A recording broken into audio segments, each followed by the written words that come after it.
Halo semua, selamat datang kembali di Auto Channel.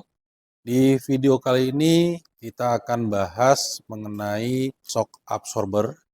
Jadi, kenapa kendaraan memerlukan shock absorber, kemudian bagaimana cara memeriksa dan menentukan bahwa shock absorber itu rusak dan harus diganti. Tetapi sebelum kita lanjut, jangan lupa teman-teman untuk klik tombol subscribe dan jangan lupa juga untuk menyalakan loncengnya agar teman-teman selalu mendapatkan update informasi terbaru terkait dunia otomotif. Oke, mungkin teman-teman sudah tidak asing lagi mendengar kata shock absorber atau shock breaker atau skok gitu ya. Jadi apapun namanya, tapi saya yakin teman-teman sudah tahulah itu akan merujuk ke salah satu komponen di sistem suspensi kendaraan yang berfungsi untuk meredam osilasi yang berlebih dari pegas suspensi. Dari namanya, shock absorber itu artinya peredam kejut yang memang bertanggung jawab untuk meredam osilasi atau pantulan bolak-balik yang berlebih efek dari pegas suspensi. Selain itu, ternyata ada beberapa fungsi lain yang dimiliki oleh shock absorber. Yang pertama, untuk mencegah terjadinya rolling atau pitching yang berlebih di kendaraan. Rolling, dia akan seperti ini. Kalau bahasa kerennya guling gitu ya. Nah itu rolling, kemudian pitching di mana terjadi pergerakan depan belakang kendaraan. Kemudian ada yang namanya yawing. Jadi kalau yawing itu adalah zigzag, kemudian ada bouncing. Kalau dilihat dari pergerakan kendaraan itu ada beberapa jenis pergerakan kendaraan. Yang pertama itu ada bouncing, kemudian ada yawing. Yawing itu zigzag, kalau bouncing itu seluruh badan bodi kendaraan bergerak secara bersamaan. Kemudian pitching, pitching itu seperti ini. Jadi depan belakang dia akan mantul dengan arah yang berlawanan. Kemudian ada rolling. Jadi kalau rolling itu guling.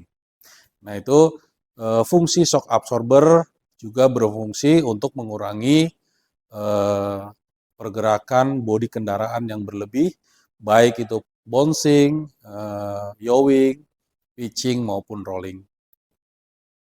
Fungsi shock absorber itu juga untuk memaksimalkan traksi antara roda, ban dengan jalan. Jadi kalau misalkan shock absorbernya itu tidak ada, misalkan mobil hanya ada pegas, tidak ada shock absorbernya, itu nanti kan pantulan yang terjadi pada bodi kendaraan dan ban terhadap jalan itu akan semakin sering terjadi. Efeknya adalah si roda itu dia tidak akan sempurna mencengkram jalan.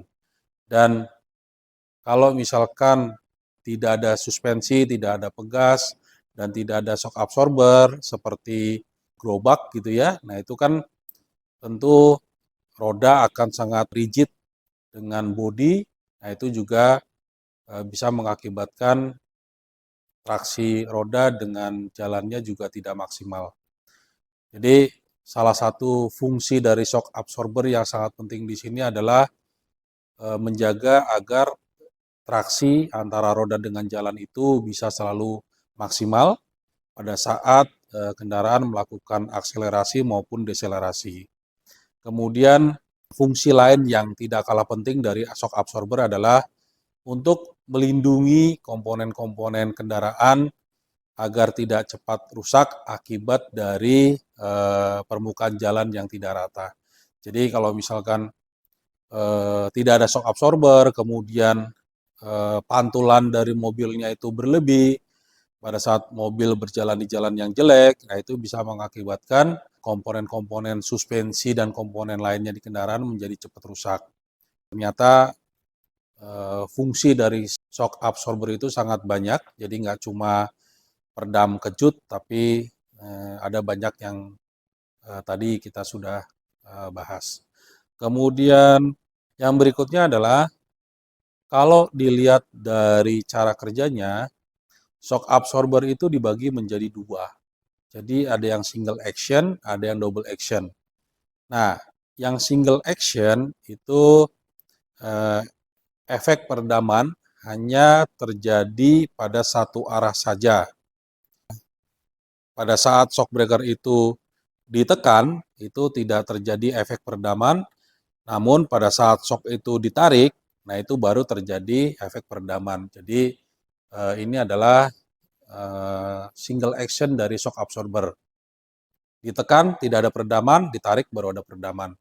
Jadi pada saat mobil itu kena lubang, bodi mobil akan turun ke bawah. Nah, pada saat bodi mobil itu akan naik ke atas, baru nanti di situ akan terjadi efek peredaman dari shock absorber. Nah, kemudian tipe shock absorber yang kedua menurut cara kerjanya itu ada yang namanya double action. Jadi double action itu pada saat shock absorber itu ditekan, itu akan terjadi peredaman. Kemudian pada saat ditarik, itu juga akan terjadi proses peredaman. Jadi pada saat mobil itu kena lubang, kemudian bodi mobil itu turun, nah itu pada saat itu juga sudah terjadi efek peredaman dari shock absorber. Kemudian pada saat mobil bodi itu naik, nah pada saat bodi mobil itu naik, pada saat itu juga terjadi peredaman. Jadi turun, shock absorber meredam, kemudian pada saat bodi naik itu juga terjadi efek peredaman dari shock absorber. Nah, mengenai cara kerja shock absorber seperti ini, teman-teman. Ini adalah gambar untuk menjelaskan bagaimana shock absorber single acting atau single action bekerja. Dan ini ada batang shock absorber, kemudian di bagian ujung batang shock absorbernya ini terdapat piston dan katup. Untuk single action ini, cara kerjanya adalah pada saat shock absorber itu ditarik, memanjang, nah ini fluida yang ada di bagian atas piston itu akan dipaksa untuk mengalir ke bagian bawah piston melalui saluran yang kecil. Nah, pada saat yang bersamaan, nah ini one way valve atau katup Sara akan menutup sehingga cairan yang berada di atas piston itu akan mengalir hanya melalui jalur yang kecil ini ke bagian bawah piston.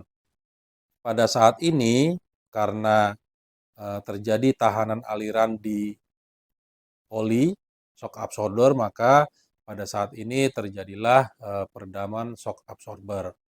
Nah, yang sebelah kanan ini adalah pada saat shock absorber itu ditekan atau dipendekkan.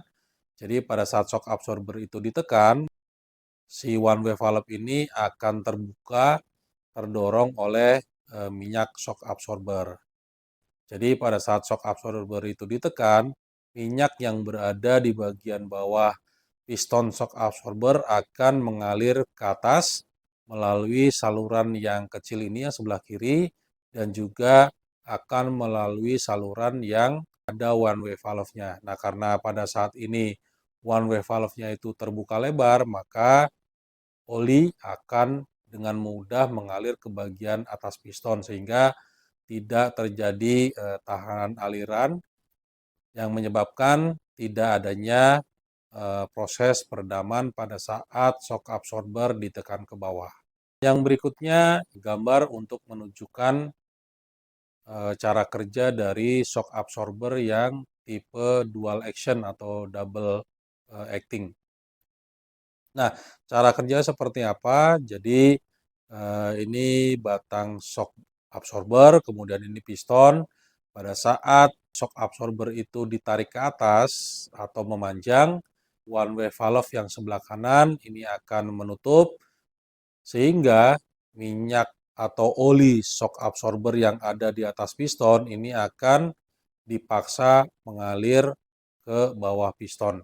Karena minyak atau oli itu dipaksa mengalir melalui saluran yang kecil, sehingga pada saat ini terjadi tahanan aliran dan terjadi peredaman pada shock absorber.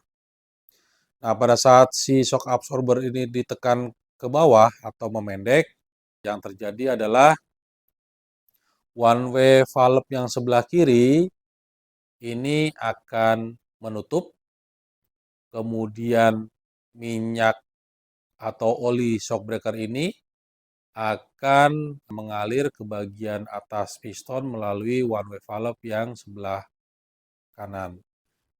Nah, pada saat ini juga terjadi hambatan aliran oli shock absorber yang menyebabkan terjadilah peredaman shock absorber pada saat shock absorbernya itu ditekan ke bawah. Jadi untuk shock absorber yang tipe double action ini pada saat shock absorbernya itu ditarik ke atas, ini akan terjadi peredaman. Kemudian pada saat shock absorbernya itu ditekan ke bawah, ini juga akan terjadi peredaman.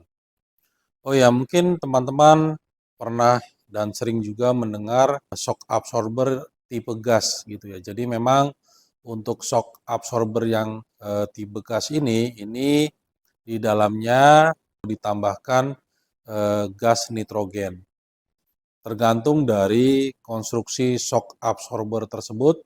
Untuk shock absorber yang di dalamnya menggunakan satu tabung baja itu biasanya akan diberikan tekanan nitrogen sebesar 20-30 bar. Kemudian untuk shock absorber gas yang di dalamnya menggunakan dua tabung itu biasanya akan disuntikan gas nitrogen sebesar 3-8 bar. Jadi kenapa menggunakan gas nitrogen? Karena memang dari strukturnya gas nitrogen ini lebih stabil. Jadi lebih tahan terhadap perubahan temperatur.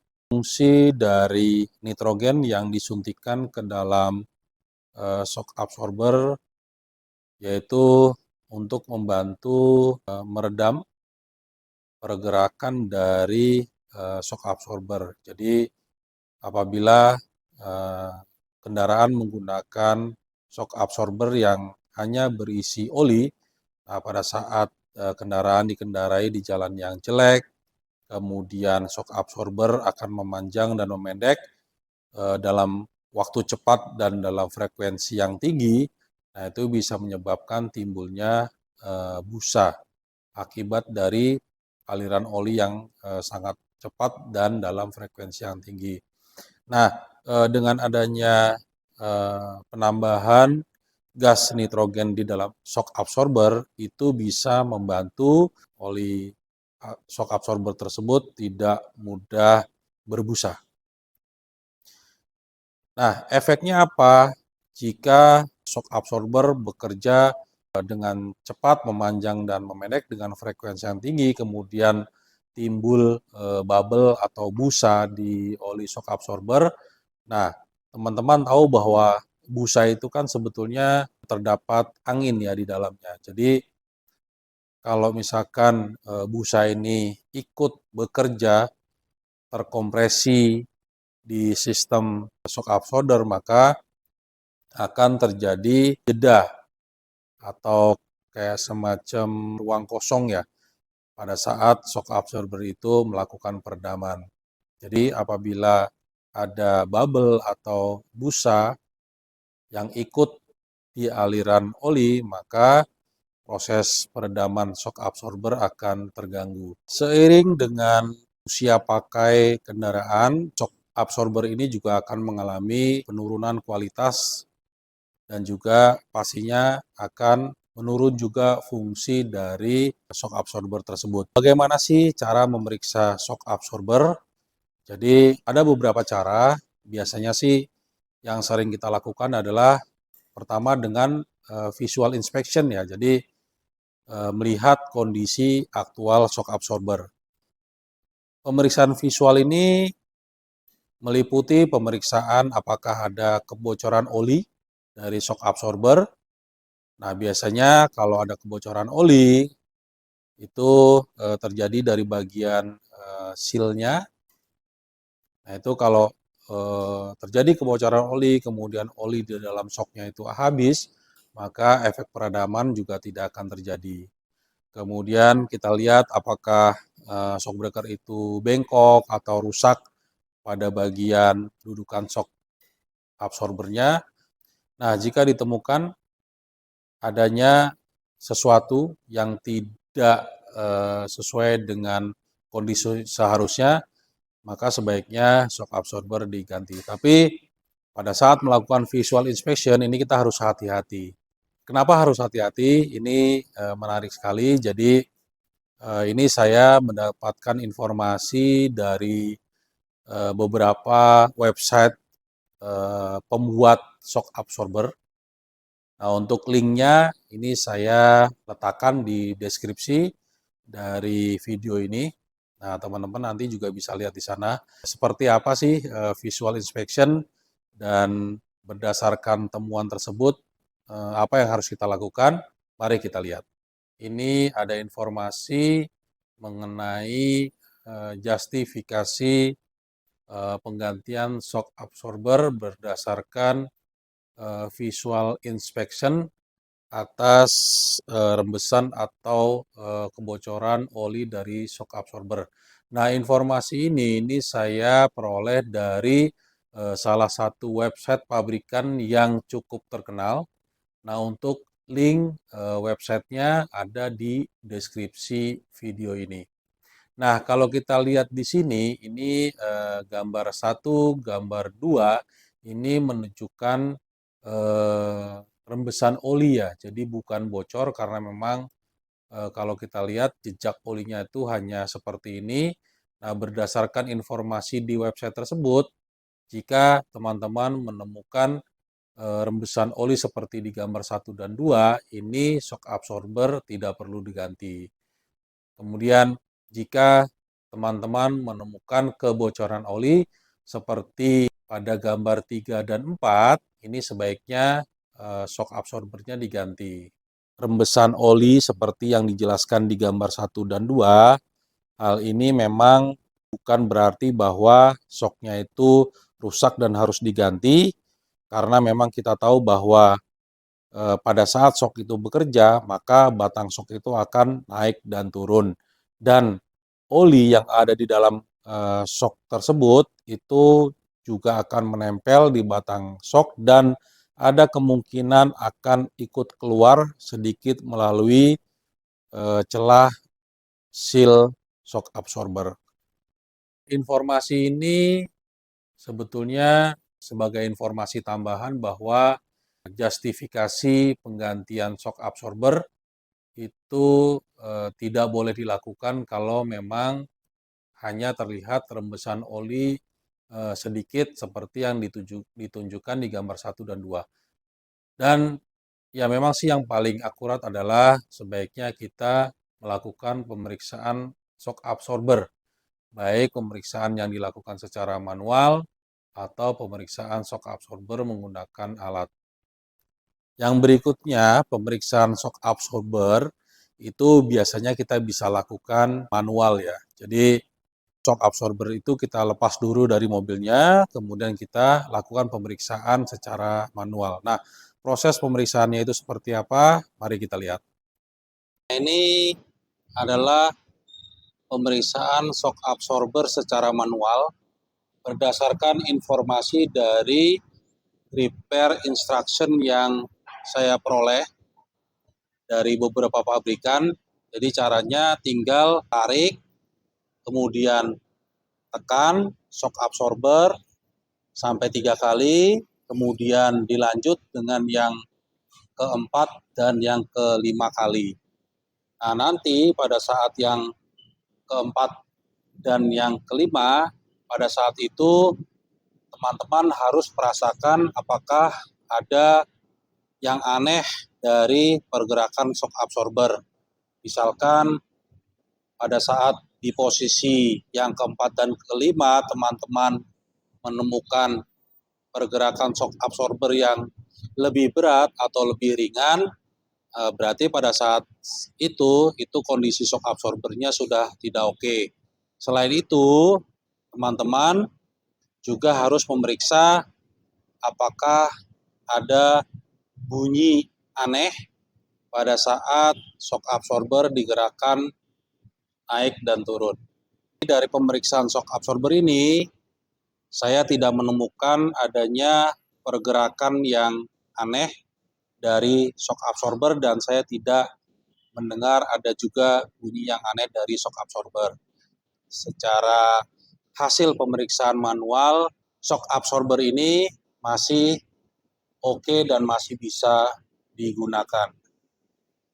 Kalau kita lihat di sini, shock absorber pada saat ditekan, memang dia sudah tidak bisa kembali lagi. Jadi shock absorber ini shock absorber yang tipe gas.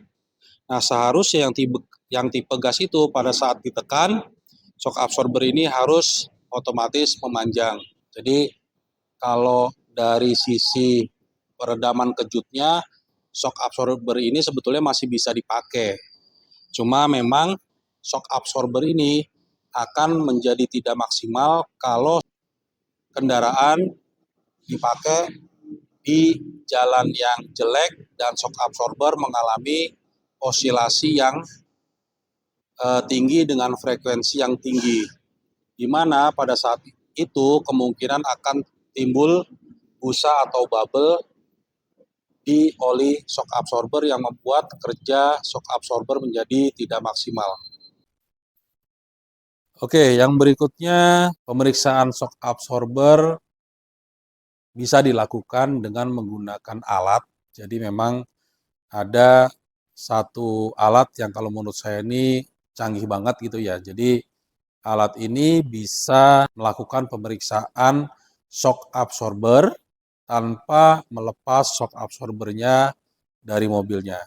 Jadi dengan menggunakan alat ini, waktu untuk pemeriksaan shock absorbernya lebih hemat, lebih cepat, tetapi sudah pasti hasilnya lebih akurat karena alat ini menggunakan komputer untuk memeriksa dan menentukan apakah shock absorbernya itu masih bagus, masih bisa dipakai atau harus diganti. Bagaimana bentuk alatnya, kemudian bagaimana cara memeriksanya, ayo kita lihat. Nah, ini kita akan melakukan pemeriksaan shock absorber menggunakan alat yang sangat canggih, dilakukan menggunakan komputer. Nah, ini komputernya. Komputer ini akan mengaktifkan aktuator yang ada di lantai untuk nanti menggerakkan shock absorber naik dan turun. Hasil dari pergerakan aktuator ini akan dianalisa oleh komputer untuk menentukan apakah shock absorbernya itu masih bagus, masih bisa dipakai atau harus diganti. Pertama yang harus dilakukan adalah melakukan input data customer. Nah, ini semua data diisi dulu. Lalu kita pilih jumlah Excel yang sesuai dengan mobilnya.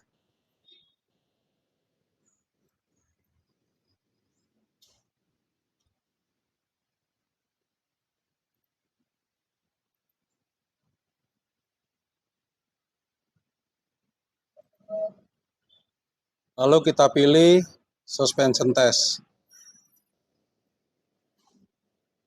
Next. Close. Nah, ini datanya sudah ada di sini.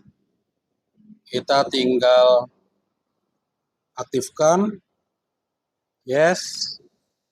Nah, ini kita tinggal masukkan mobilnya ke testernya.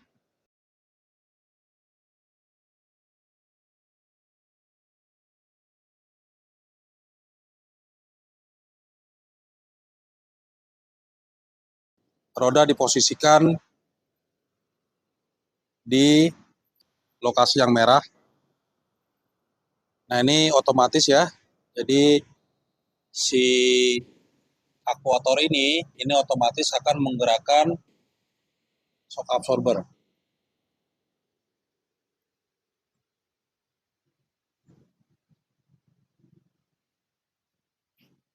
Nah, yang berikutnya kita lihat yang sebelah kanan.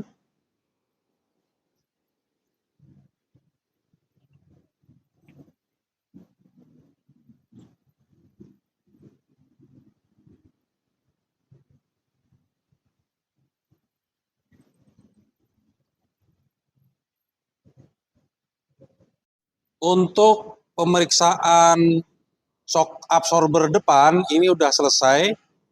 Nah, ini kita lanjut dengan pemeriksaan shock absorber belakang. Kita tinggal majukan saja mobilnya untuk memposisikan roda belakang di bagian yang warna merah tersebut.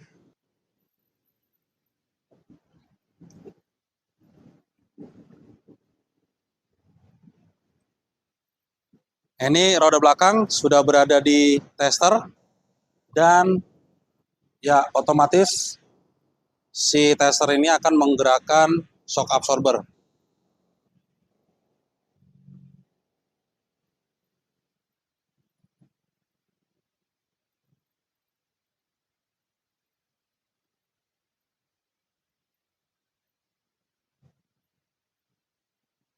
Nah, ini ya, sekarang pindah ke yang sebelah kanan.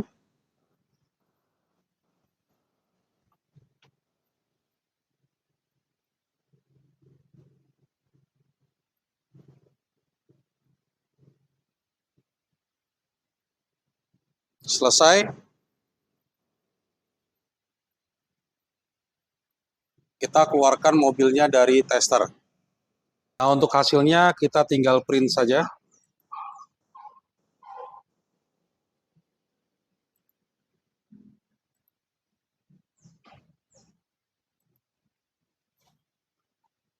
Kemudian kita lihat hasilnya. Ini hasilnya oke. Tadi kita juga sempat melakukan pemeriksaan shock absorber di mobil lain yang lebih tua tahunnya. Nah, ini kalau kita lihat, ini hasilnya untuk shock absorber depan dan belakang oke, tetapi yang belakang ini ada tambahan notifikasi.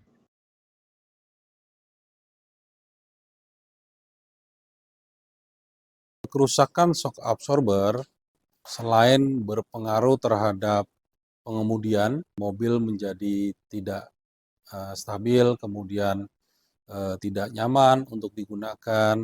Nah, efek lain dari shock absorber yang rusak yaitu bisa menyebabkan kausan yang tidak merata pada ban. Kembang ban itu akan mengalami kausan yang tidak merata. Jadi dia bergelombang seperti ombak. Pada saat mobil itu berjalan, terutama saat kecepatan tinggi, itu nanti si roda itu dia akan bumpy. Jadi bumpy itu roda akan mantul gitu ya. Jadi pantulan roda itu yang sering itu akan menyebabkan kausan yang tidak merata terjadi pada kembang ban. Oleh karena itu, saya sangat menyarankan teman-teman untuk selalu melakukan pemeriksaan shock absorber. Biasanya sih berbarengan pada saat proses perawatan berkala itu dilakukan. Jadi kalau misalkan ternyata pada saat proses perawatan berkala didapati shock absorber itu sudah tidak oke lagi, saran saya sebaiknya diganti karena selain terkait dengan kenyamanan dan keamanan berkendara, shock absorber yang rusak itu juga bisa menyebabkan kerusakan komponen lainnya seperti komponen-komponen di sistem suspensi, steering system maupun di ban. Oke, teman-teman semua, demikian sharing informasi mengenai shock absorber. Semoga informasi ini bermanfaat. jangan lupa untuk diklik tombol subscribe dan jangan lupa untuk menyalakan juga loncengnya agar teman-teman bisa selalu mendapatkan update info terbaru mengenai dunia otomotif. Terima kasih, salam Auto Channel.